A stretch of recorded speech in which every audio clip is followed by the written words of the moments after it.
Kahit po mga preso, may karapatan ding bumoto. At sa Lawag City po sa Ilocos Norte, bantay sarado ang mga bumotong inmate para maiwasang may makatakas. May ulat on the spot si Manny Morales ng GMA Ilocos. Manny? Pia, kumukunti na lang ang mga bumuboto ngayon dito sa Lawag Central Elementary School at kanina ngang umaga, ang mga nangunang bumoto ay ang mga inmate ng Lawag City Jail.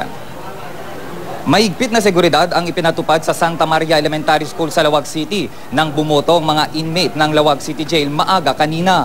Sila ang pinauna sa pila para makaboto agad.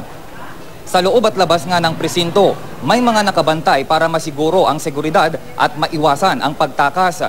Umabot sa 45 na inmate ang bumoto kaninang umaga.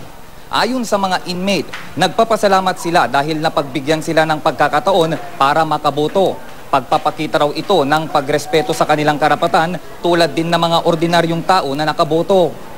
Pagkatapos bumoto, nakapusa silang naglakad kasama ang mga escort na jail guards at bumalik sa kulungan malapit sa kung saan sila bumoto. Ngayon nga, Pia, ay kaunti na lang kung saan nakikita mismo sa aking likuran ay may mga kunti na lang ang pumupunta at tumitingin sa mga listahan ng kanilang pangalan. At kanina nga alas 7:30 sa Batak City naman, Pia, ay pinangunahan ni Representative Imelda Marcos ang pagboto sa mismong Ferdinand Marcos Memorial School. At dito, bago siya bumoto ay pumunta muna siya sa simbahan para magpasalamat at ang kanyang